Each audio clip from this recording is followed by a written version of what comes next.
আসসালামু আলাইকুম। আমি খায়রুন নাহার পুতুল, প্রভাষক, মনোবিজ্ঞান বিভাগ, মোহাম্মদপুর কেন্দ্রীয় কলেজ। প্রিয় শিক্ষার্থীবৃন্দ, কেমন আছো তোমরা? আশা করি ভালো আছো। নিজে ভালো থাকার চেষ্টা করবে, পরিবারকেও ভালো রাখার চেষ্টা করবে এবং নিয়মিত লেখাপড়া চালিয়ে যাবে। আজকে আমি যে বিষয়টি নিয়ে তোমাদের সাথে আলোচনা করব তা অনার্স দ্বিতীয় বর্ষের মনোবিজ্ঞানের পরিসংখ্যান 1 এবং একাদশ ও দ্বাদশ শ্রেণীর অষ্টম অধ্যায়ের পরিসংখ্যান পরিচিতি সিলেবাসের অন্তর্গত। আশা করি তোমরা উপকৃত হবে। যেহেতু আমি আজকে আলোচনা করব পরিসংখ্যান নিয়ে, তাহলে প্রথমেই পরিসংখ্যান কি সে সম্পর্কে আমরা একটু জেনে নিই। পরিসংখ্যানের ইংরেজি প্রতিশব্দ হচ্ছে স্ট্যাটিস্টিক্স। তাহলে পরিসংখ্যানের ইংরেজি প্রতিশব্দ কি? ইংরেজি প্রতিশব্দ হচ্ছে স্ট্যাটিস্টিক্স। এই স্ট্যাটিস্টিক্স শব্দটি ইতালীয় শব্দ, এই স্ট্যাটিস্টিক্স শব্দটি ইতালীয় শব্দ স্ট্যাটিস্টা এবং ল্যাটিন শব্দ স্ট্যাটাস থেকে এসেছে। অর্থাৎ স্ট্যাটিস্টিক শব্দটির উৎপত্তি হচ্ছে ইতালীয় শব্দ স্ট্যাটিস্টা এবং ল্যাটিন শব্দ স্ট্যাটাস থেকে। আমরা পূর্বেই জেনেছি আধুনিক মনোবিজ্ঞানের জনকের নাম হচ্ছে উইলহেম ওন্ট। অনুরূপভাবে পরিসংখ্যানেরও জনক রয়েছে। পরিসংখ্যানের জনকের নাম হচ্ছে আর.এ. ফিশার। তাহলে পরিসংখ্যানের জনকের নাম কি? আর.এ. ফিশার। এটি অনার্স দ্বিতীয় বর্ষের স্টুডেন্টদের ক বিভাগে এক কথায় উত্তরের ক্ষেত্রে প্রশ্নের ক্ষেত্রে আসতে পারে যে পরিসংখ্যানের জনকের নাম কি, এবং একাদশ ও দ্বাদশ শ্রেণীর ক্ষেত্রে এমসিকিউ এর ক্ষেত্রে আসতে পারে পরিসংখ্যানের জনকের নাম কি বলে 4টি অপশন থাকবে আর তোমরা সঠিকটি বেছে নেবে। আচ্ছা, এর পরবর্তী সময় আমরা আসি পরিসংখ্যানকে সাধারণভাবে কি বলা যায় বা পরিসংখ্যানের সংজ্ঞাটি কি। পরিসংখ্যান হলো কোনো সংখ্যাত্মক বিষয়ে তথ্য সংগ্রহ, উপস্থাপন, বিশ্লেষণ এবং ব্যাখ্যাকরণের বিজ্ঞানসম্মত প্রক্রিয়াকে পরিসংখ্যান বলে। তাহলে আমরা বলতে পারি পরিসংখ্যানটা কি? পরিসংখ্যানটা আসলে কোনো সংখ্যাত্মক বিষয়ে তথ্য সংগ্রহ করতে হবে, সেটি উপস্থাপন করতে হবে, তাকে বিশ্লেষণ করতে হবে এবং সঠিকভাবে ব্যাখ্যাকরণ করতে হবে, এবং সেই ব্যাখ্যাকরণ এই যে প্রক্রিয়াগুলি রয়েছে সেই প্রত্যেকটি প্রক্রিয়ায় বৈজ্ঞানিক পদ্ধতি অবলম্বন করতে হবে, তখনই তাকে আমরা পরিসংখ্যান বলবো। তাহলে এখানে আমরা পরিসংখ্যান কি জানলাম, পরিসংখ্যানের জনকের নাম জানলাম, পরিসংখ্যান শব্দটির ইংরেজি প্রতিশব্দ কি জানলাম, এবং ইতালীয় এবং ল্যাটিন শব্দ কোন দুটি শব্দ থেকে এটি উৎপত্তি হয়েছে তাও আমরা জেনেছি। এখন এই পরিসংখ্যানের একটি গুরুত্বপূর্ণ বিষয় রয়েছে কেন্দ্রীয় প্রবণতা। আজকে আমরা সেই কেন্দ্রীয় প্রবণতা নিয়ে আলোচনা করব। তাহলে আমাদের আজকে আলোচ্য বিষয় হচ্ছে কেন্দ্রীয় প্রবণতা বা সেন্ট্রাল টেন্ডেন্সি। কেন্দ্রীয় প্রবণতা বা সেন্ট্রাল টেন্ডেন্সি। কেন্দ্রীয় প্রবণতা বলতে কি বুঝি আগে সংজ্ঞাটা বলিনি। কেন্দ্রীয় প্রবণতা হচ্ছে পৌনঃপুন্যের বণ্টন লক্ষ্য করলে দেখা যাবে সাফল্যাঙ্কগুলো কেন্দ্রের দিকে আসার একটা প্রবণতা রয়েছে। এই যে সাফল্যাঙ্কগুলো কেন্দ্রের দিকে আসার যে প্রবণতা বা জমাট বাঁধার যে প্রবণতা তাকে কেন্দ্রীয় প্রবণতা বলে। এই কেন্দ্রীয় প্রবণতা আবার 3 ভাগে বিভক্ত। তাহলে আমরা বলতে পারি যে সেন্ট্রাল টেন্ডেন্সি আর divided into 3 kinds or types. কি কি দেখো, এই কেন্দ্রীয় প্রবণতা 3 ধরনের। এক হচ্ছে গড়, যাকে আমরা বলবো মিন।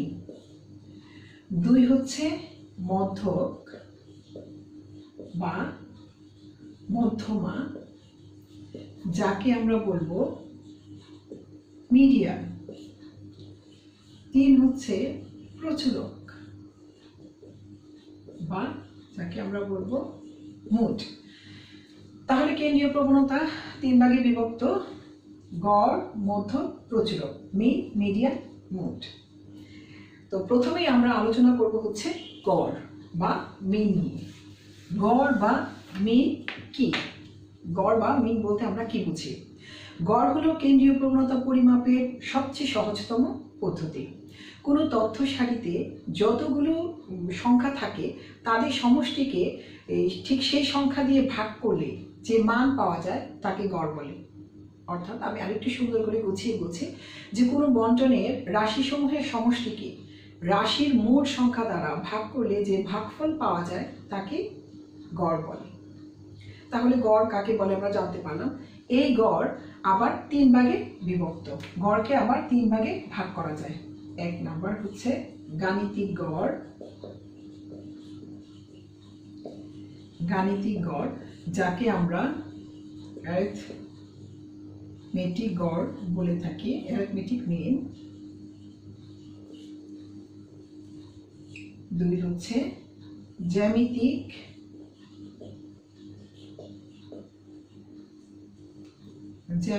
গড় বা যাকে আমরা জিওমেট্রিক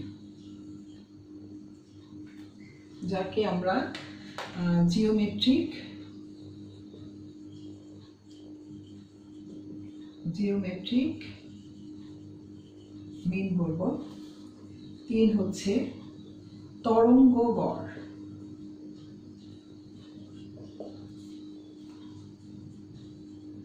বা হারমোনিক মিন। তাহলে আমরা দেখতে পেলাম যে গড়কে 3 ভাগে ভাগ করা যায়। এক হচ্ছে গাণিতিক গড় বা অ্যারিথমেটিক মিন, 2 হচ্ছে জ্যামিতিক গড় বা জিওমেট্রিক মিন, 3 হচ্ছে তরঙ্গ গড় বা হারমোনিক মিন।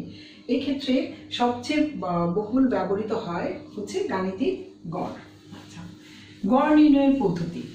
এখন এই গড় নির্ণয়ের পদ্ধতি রয়েছে। প্রাপ্ত উপাত্তের প্রকৃতির উপর ভিত্তি করে এই গড় নির্ণয়ের পদ্ধতি অবলম্বন করতে হয়। উপাত্ত সাধারণত 2 ভাবে থাকে। এই যে গড় নির্ণয়ের ক্ষেত্রে উপাত্ত 2 ভাবে থাকে। একটি হচ্ছে অবিন্যস্ত উপাত্ত, আরেকটি হচ্ছে বিন্যস্ত উপাত্ত। অবিন্যস্ত উপাত্ত বা আনগ্রুপড ডেটা। 2 হচ্ছে বিন্যস্ত উপাত্ত বা গ্রুপড ডেটা। তাহলে গড় নির্ণয়ের পদ্ধতির ক্ষেত্রে 2টি পদ্ধতি অবলম্বন করা যায়। এক হচ্ছে অবিন্যস্ত উপাত্ত বা আনগ্রুপ ডেটা, 2 হচ্ছে বিন্যস্ত উপাত্ত বা গ্রুপ ডেটা। প্রথমেই আমরা আনগ্রুপড ডেটা বা অবিন্যস্ত উপাত্ত থেকে কিভাবে গড় নির্ণয় করা যায় সেটি আমরা বের করব। অবিন্যস্ত উপাত্ত থেকে গড় নির্ণয় করা যায় তাৎক্ষণিকভাবে যে উপাত্ত পাওয়া যায় সেই উপাত্তর ক্ষেত্রে সাধারণত অবিন্যস্ত পদ্ধতিটি ব্যবহার করা হয়, মানে আনগ্রুপড ডাটাটা ব্যবহার করা হয়। তাহলে আমরা দেখে নিই। এই ক্ষেত্রে অনার্স 2য় বর্ষের জন্য খ বিভাগের ক্ষেত্রে এই প্রশ্নটি থাকতে পারে এবং একাদশ এবং দ্বাদশ শ্রেণীর ক্ষেত্রে প্রয়োগ এবং উচ্চতর দক্ষতার ক্ষেত্রে এই প্রশ্নটি থাকতে পারে। তাহলে প্রশ্নটা এরূপ হতে পারে, নিম্নের উপাত্ত থেকে গড় নির্ণয় করো। ধরো এরকম একটি সংখ্যা থাকলো,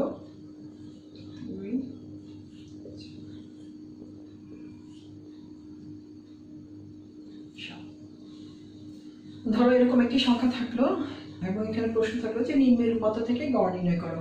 8, 2, 6, 4, 3, 7। তাহলে এক্ষেত্রে আমরা এই উপাত্ত দেখে বুঝতে পারবো যেটা হচ্ছে আনগ্রুপ ডেটা। তার মানে আমাদেরকে অবিন্যস্ত উপাত্ত পদ্ধতিতে এই অঙ্কটির সমাধান করতে হবে। তাহলে অবিন্যস্ত উপাত্তের ক্ষেত্রে সূত্র রয়েছে। সেই সূত্রটি কি দেখো, সেই সূত্রটি হচ্ছে x বার সমান সমান সামেশন x বাই l। এটি হচ্ছে অবিন্যস্ত উপাত্ত, মানে অবিন্যস্ত উপাত্ত থেকে গড় নির্ণয়ের পদ্ধতির সূত্র। এই সূত্রের ক্ষেত্রে একটা জিনিস মনে রাখবে, সূত্রের ক্ষেত্রে সবসময় সূত্রের পাশে সূত্রের ব্যাখ্যা দেওয়ার চেষ্টা করবে। উপরে বা নিচে নয় এবং বাম পাশে নয়, সূত্রের ঠিক ডান পাশেই সূত্রের ব্যাখ্যা দেওয়ার চেষ্টা করবে। এটি খুবই গুরুত্বপূর্ণ। আচ্ছা, এখানে আমরা সূত্রের ব্যাখ্যার ক্ষেত্রে একটু দেখে নিই কি x বার সমান সমান হচ্ছে গড়, অর্থাৎ যা আমরা নির্ণয় করব। x বার এই চিহ্নটি হচ্ছে গড়ের চিহ্ন, তাহলে x বার সমান সমান গড়, আর এটি হচ্ছে সাম, সামেশন। সাম মানে হচ্ছে সামেশন, সামেশন হচ্ছে এটা হচ্ছে যোগফলের চিহ্ন। তাহলে আমরা এটা বলতে পারবো এটা হচ্ছে যোগফলের চিহ্ন। এরপরে হচ্ছে এক্স, এক্স হচ্ছে স্বাফলাঙ্ক। স্বাফলাঙ্কটা কি? এখানে প্রত্যেকটি সংখ্যা এক একটি এক্স। তাহলে আমরা 8কে এক্স বলতে পারি, 2কে এক্স বলতে পারি, 6কে এক্স বলতে পারি, 4কে এক্স বলতে পারি, 3কে এক্স বলতে পারি, 7কে এক্স বলতে পারি। অর্থাৎ প্রতিটি সংখ্যা আলাদা আলাদাভাবে হচ্ছে এক্স। তাহলে এক্স হচ্ছে আমরা কি বলতে পারি? এক্স হচ্ছে স্বাফলাঙ্ক, এক্স কে বলতে পারি আমরা স্বাফলাঙ্ক। তাহলে এন কি? এখানে এন হচ্ছে স্বাফলাঙ্কের মোট সংখ্যা, অর্থাৎ এখানে কয়টি স্বাফলাঙ্ক রয়েছে। তাহলে দেখো আমরা বুঝতে পারবো এখানে কয়টি স্বাফলাঙ্ক, 1 2 3 4 5 6, তার মানে 6টি স্বাফলাঙ্ক রয়েছে। তাহলে এন সমান সমান কি হবে? স্বাফলাঙ্কের মোট সংখ্যা। তাহলে এন কে আমরা বলতে পারবো স্বাফলাঙ্কের মোট সংখ্যা। তাহলে সূত্র এবং সূত্রের ব্যাখ্যা তোমরা বুঝতে পেরেছো। যেহেতু বোর্ডটা ছোট, জায়গা কম, সেহেতু আমি এটুকু মুছে পরবর্তী অংশটুকু আমি করব।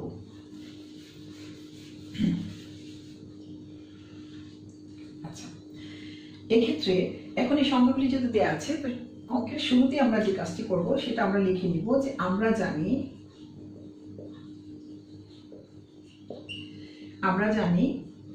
x বার সমান সমান সামেশন x বাই n। তাহলে এখানে দেখো সূত্রই আমাকে বলে দিবে আমাকে সামনের দিকে কিভাবে এগিয়ে যেতে হবে। এখানে এক্সটা আর সামেশনটা দেয়া, তার মানে এখানে কি? এখানে বলেই দিচ্ছে সামেশনটা যে প্রত্যেকটা এক্স কে সাম করো, মানে যোগ করো। তাহলে এখানে প্রত্যেকটা এক্স কে আমাকে যোগ করতে হবে। অতএব আমরা এখানে লিখতে পারি যে স্বাফলাঙ্কগুলোকে যোগ করে পাই, স্বাফলাঙ্কগুলোকে যোগ করে পাই, অথবা আমরা যদি সামেশন এক্স দিয়ে সরাসরি দিয়ে দেয় তাহলে হবে। তাহলে এক্ষেত্রে 8 যোগ 2 যোগ 6 যোগ 4 যোগ 3 যোগ 7। অনেক সময় দেখা যায় তোমরা 8, 2, 6, 4, 3 এভাবে দিয়ে নাও না, যেহেতু এটা এখানে সাম এক্স দেওয়া আছে, সামেশন এক্স দেওয়া আছে, অর্থাৎ প্রত্যেকটি সংখ্যায় যোগ করতে হবে। তাহলে এখন আমরা যোগ করে দেখি, 8 2 10 16 20 23 30। তাহলে টোটাল সংখ্যা হচ্ছে এখানে 30। তার মানে সামেশন এক্স হচ্ছে 30। এবার এন, এন সমান সমান কত? এন দেখো, এন সমান সমান হচ্ছে আমরা তো জানি যে স্বাফলাঙ্কের মোট সংখ্যা। তাহলে 1 2 3 4 5 6, তাহলে স্বাফলাঙ্কের মোট সংখ্যা হচ্ছে 6। স্বাফলাঙ্কের যোগফলও আমরা পেয়েছি 30, স্বাফলাঙ্কের মোট সংখ্যাও পেয়েছি n। অতএব আমরা যদি এখন সূত্রে বসিয়ে পাই, এখন যদি আমরা এভাবে লিখি যে সূত্রে পরবর্তী অংশে সূত্রে বসিয়ে পাই, তাহলে সূত্রটা কি ছিল? x বার সমান সমান summation x by n। Summation x কত ছিল? 30, n ছিল 6। তাহলে আমরা এখানে কত লিখতে পারি? 5, কাটা দিলে 5 6 30, অতএব 5ই হচ্ছে আমাদের গড়। তাহলে আমরা লিখতে পারি অতএব নির্ণীয় গড় 5। তাহলে নিম্নের পদ্ধতি থেকে গড় নির্ণয়, এই অবিন্যস্ত পদ্ধতিতে গড় নির্ণয়ের নিয়ম হচ্ছে এই।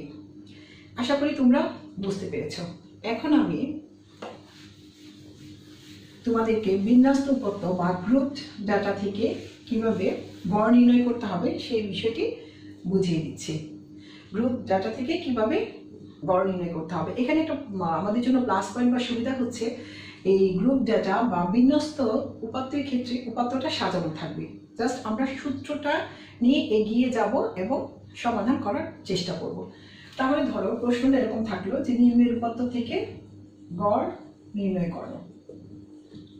নিম্নের উপাত্ত থেকে গড়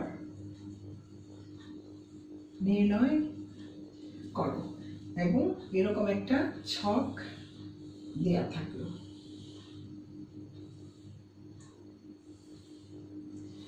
এখানে দেয়া থাকলো শ্রেণী ব্যবধান, এখানে দেয়া থাকলো শ্রেণী ব্যবধান, এখানে দেয়া থাকলো পূর্ণ বা এফ। সংখ্যাগুলি মিলি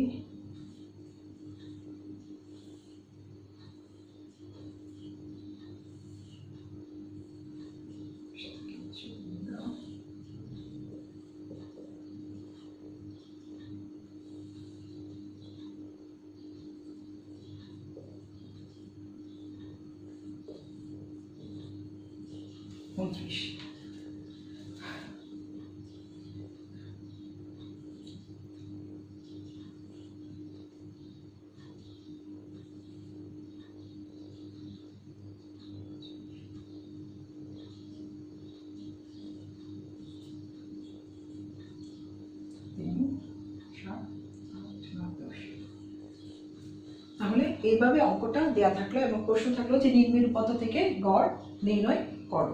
তাহলে 1 3 4 5 6 7 8 9 10 ধরো এরকম একটা অঙ্ক দেয়া থাকলো এবং বলা হলো যে নিম্নের উপাত্ত থেকে গড় নির্ণয় করো। তাহলে আমরা কিভাবে গড় নির্ণয় করব? তাহলে প্রথমেই আমরা বিন্যস্ত উপাত্ত থেকে গড় নির্ণয়ের সূত্রটা জেনে নিই। আমরা পূর্বেই জেনেছি অবিন্যস্ত উপাত্ত থেকে গড় নির্ণয়ের সূত্র হচ্ছে x বার সমান সমান সামেশন x বাই n, আর বিন্যস্ত উপাত্ত থেকে গড় নির্ণয়ের সূত্র হচ্ছে x bar summation f x by n। এখানে যেহেতু কোনো f দেয়া আছে সে কারণে আমাদেরকে এখানে সূত্রের ক্ষেত্রে summation f x by n রয়েছে। আচ্ছা, তাহলে দেখো এখন এই সূত্রের ক্ষেত্রে সূত্রই আমাদেরকে বলে দিবে আমাদের সামনে কিভাবে যেতে হবে। আমি সাইডে একটু সূত্রটা আবার লিখে নিই।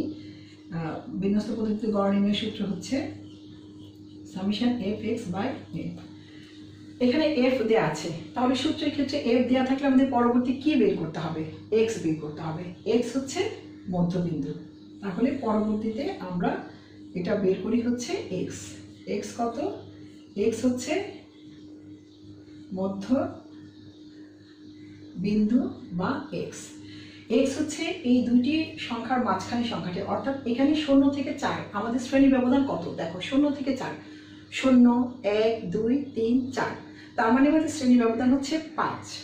তাহলে 5 সংখ্যার ক্ষেত্রে মধ্যবিন্দু হবে আমাদের থার্ড কর্ড, যেটা হবে মানে 0 1 2, 0 1 2। অথবা আমরা আরেকভাবে নির্ণয় করতে পারি, যদি এই দুইটা সংখ্যাকে যোগ করে 2 দিয়ে ভাগ দেয়, যেমন 0 যোগ 4 সমান 4, একে যদি 2 দিয়ে ভাগ দেয় তাহলে কত হবে? 2। এভাবে আমরা বসে করতে পারি। তাহলে পরেরটা দেখো 5 থেকে 9, এখানে কত? 7। তাহলে আমরা যদি 5 যোগ 9 তাহলে কত হচ্ছে? 14, এবং 14কে যদি 2 দিয়ে ভাগ দিই তাহলে কত হবে? 7। এই যে 7। তোমরা হাতের কর দিয়েও গণনা করতে পারো, যেমন 5 6 7 থার্ড কর, তৃতীয় নম্বর কর যে সংখ্যাটি হবে সেটি হচ্ছে মধ্যবিন্দু, বা তোমরা যোগ করে 2 দিয়ে ভাগ দিয়েও করতে পারো। তাহলে পরবর্তী সংখ্যা কি? 10 থেকে 14 12, 15 থেকে 19 17, 20 থেকে 24 22, 25 থেকে 29 27। এই আমরা পেয়ে গেলাম মধ্যবিন্দু। আচ্ছা, এখন মধ্যবিন্দুর পরে সূত্রে দেখো কি দেয়া আছে? f into x. তার মানে এই f ইন্টু এক্স দুটা করতে হবে, মানে f এবং x কে ইন্টু করতে হবে। তাহলে f এবং x কে যদি আমরা ইন্টু করি তাহলে কি হয় দেখো, 2 2 4, এখানে 7, এখানে 12 12 24 এবং 7 4 12, এখানে হচ্ছে 48। ঠিক আছে, 48। আর এখানে দেখো 17কে যদি আমি 0 দিয়ে গুণ করি তাহলে কত হবে? 0 হবে। এক্ষেত্রে আমরা যে ভুলটি করি, প্রায় সময় যে কাজটা হয়, এখানে 17কে 0 দিয়ে ইন্টু করে আমরা 17 লিখে দিই, কিন্তু 17-এর সাথে কোনো কিছু যোগ বা বিয়োগ হলে, যে কোনো সংখ্যার সাথে কোনো কিছু যোগ বা বিয়োগ হলে সেই সংখ্যাটি থাকবে, কিন্তু গুণ বা ভাগ হলে সেটা 0 বা 0 হয়ে যাবে। তাহলে এখানে 0, আর এটা হচ্ছে এখানে 44 এবং এখানে হচ্ছে 27। তাহলে আমরা দেখো, কারণ 27কে 27 আর হচ্ছে 44, এখানে 0, এখানে হচ্ছে 12 12 2 করে 24 এবং 4 4 12 48, 48 হচ্ছে 7, আর এখানে হচ্ছে 4। তাহলে সূত্রের ক্ষেত্রে দেখো এখানে কি আসছে? Summation f x। তার মানে এই f এবং x কে সামেশন করতে হবে। তাহলে এফ এবং এক্স কে যদি আমরা সামেশন করি তাহলে সামেশন এফ এক্স সমান সমান কত হয়? আমরা দেখো যোগ করি, 4 আর 7 কত হয়? 11। 11 আর 8 19, 19 আর 4 19, 20 21 22 23, 23 আর 7 23, 24 25 26 27 28 29 30, 30-এ 0 হাতে 3 থাকে, 3 আর 4 কত? 7, 7 আর 4 7, 8 9 10 11, 11-এর পরে আরো 2 12 13, তার মানে 130। আমরা আবার ক্যালকুলেশনটা করে নিই।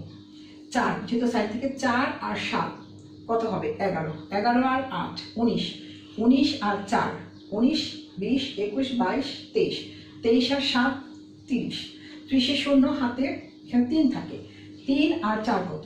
7, 7 আর 4 11, 11 আর 2 11 12 13, তার মানে 130। এই যে অঙ্কটা আমরা করলাম, দেখো সূত্র অনুসারে আমরা অঙ্কগুলি পেয়ে গেলাম। সূত্রই আমাকে বলে দিলাম আমাকে কিভাবে এগিয়ে যেতে হবে। কারণ এফ দেওয়া আছে, আমরা মধ্যবিন্দু এক্স বের করলাম, এফ এক্স কে ইন্টু করলাম, আবার এফ এক্স ইন্টুর পরে এখানে সামেশন দেওয়া আছে, মানে এফ এক্স ইন্টুর পরে সেই এফ এক্স কে সাম করো, এই সামেশন করে দিলাম। এখন যদি আমরা পরবর্তী অঙ্কের ধার থেকে যাই তাহলে আমরা লিখবো যে সূত্রে বসিয়ে পাই, সূত্রে বসিয়ে পাই। তাহলে দেখো সূত্রটা কি? এখানে সূত্রটা আমরা জানি কি, এক্স বার সমান সমান summation F X by N. এখানে সূত্রের ব্যাখ্যা, সূত্রের ব্যাখ্যাটা কি দেখো, এখানে সূত্রের ব্যাখ্যার ক্ষেত্রে যদি আমরা যাই তাহলে কি, এক্স বার মানে হচ্ছে গড়, সাম মানে হচ্ছে যোগফলের চিহ্ন, বা এটা যোগের চিহ্ন বলা হয়, যোগফলের চিহ্ন বা যোগের চিহ্ন। এফ হচ্ছে এখানে কি, এফ পূর্ণ, এফ হচ্ছে পূর্ণ, আর এক্স হচ্ছে মধ্যবিন্দু, এক্স হচ্ছে মধ্যবিন্দু, আর এন হচ্ছে পৌনঃপুণ্যের সমষ্টি। তাহলে এন কি, এন হচ্ছে পৌনঃপুণ্যের সমষ্টি।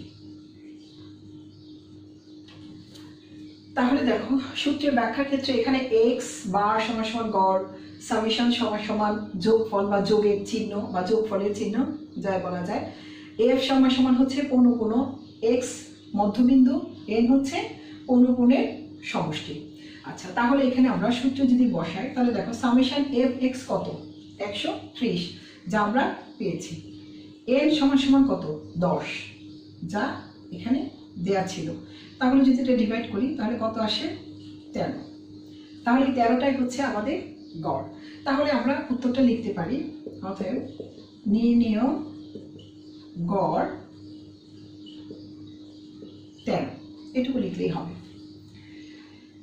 তাহলে দেখো বিন্যস্ত উপাত্ত থেকে গড় নির্ণয় করা খুবই সহজ।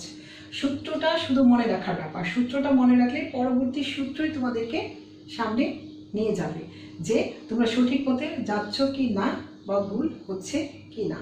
তাহলে দেখো অবিন্যস্ত পদ্ধতিতে বা আর গ্রুপ ডেটা বা বিন্যস্ত পদ্ধতিতে গ্রুপ ডেটা, দুই পদ্ধতিতেই আমরা গড় নির্ণয় করা শিখে গেলাম। আশা করি তোমরা এই গড় নির্ণয়টা পারবে। এবং বিন্যস্ত উপাত্তর ক্ষেত্রে যে গড় নির্ণয়টা, আমি আবারও বলছি, অনার্স দ্বিতীয় বর্ষের ক্ষেত্রে এটি ঘ বিভাগের জন্য তোমাদের থাকবে, গ বিভাগের জন্য এটি থাকবে। প্রশ্ন থাকবে যে নিম্নের উপাত্ত থেকে গড় নির্ণয় করো গ বিভাগের জন্য, এবং সেই গ বিভাগের নম্বর হচ্ছে 10 নম্বর। আর এটি একাদশ ও দ্বাদশ শ্রেণীর ক্ষেত্রে প্রয়োগের ক্ষেত্রে থাকবে না, হয়তো উচ্চতর দক্ষতার ক্ষেত্রে এই প্রশ্নটি থাকতে পারে। প্রয়োগের ক্ষেত্রে থাকতে পারে অবিন্যস্ত উপাত্ত থেকে গড় নির্ণয়, আর বিন্যস্ত উপাত্ত থেকে গড় নির্ণয় সাধারণত উচ্চতর দক্ষতার ক্ষেত্রে তোমাদের থাকতে পারে। তাহলে আশা করি তোমরা গড় নির্ণয় বিন্যস্ত এবং অবিন্যস্ত দুই পদ্ধতিতেই শিখে গিয়েছ। এখন তোমাদের জন্য আমি বাড়ির কাছে দিয়ে দিব, সেই বাড়ির কাজটি তোমরা করে দিবে। 1 নম্বর হচ্ছে নিম্নের উপাত্ত থেকে গড় নির্ণয়, নিম্নের উপাত্ত থেকে গড় নির্ণয় করো। থাকলো।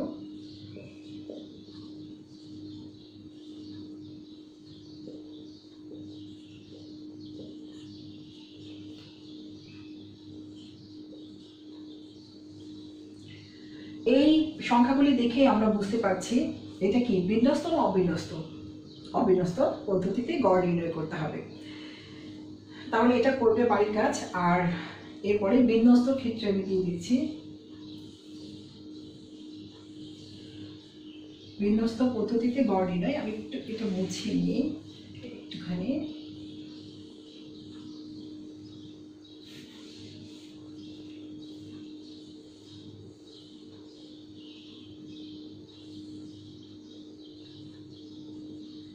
শ্রেণী ব্যবধান পূর্ণ বা এফ।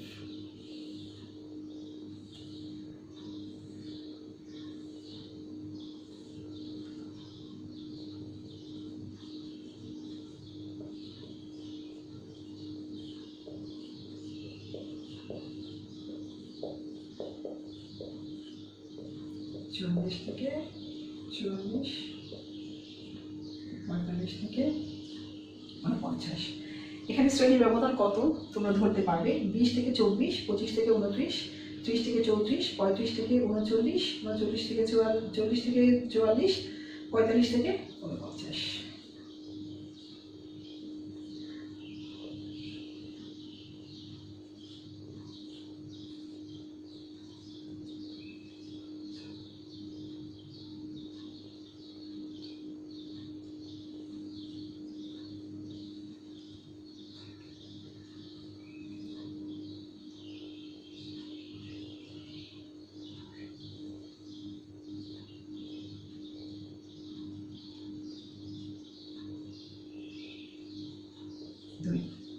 দেখো তো 2, 5, 6, 7, 8, 9, 10, 11, 12, 13, 14, 15।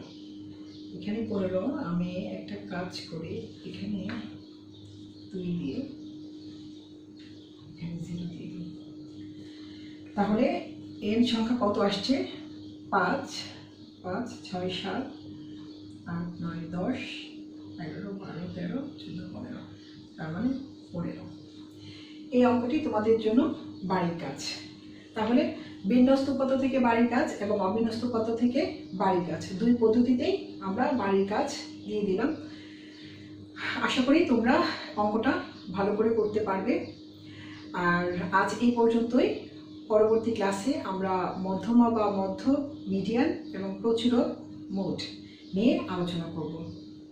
আশা করি তোমরা গড় সম্পর্কে তোমাদের আর কোনো প্রশ্ন থাকবে না। প্রশ্ন থাকলে আমাকে জানাবে, আমি তার সমাধান করার চেষ্টা করব। আজকে এই পর্যন্তই। আল্লাহ হাফিজ। ভালো থাকবে, সুস্থ থাকবে, নিরাপদে থাকবে।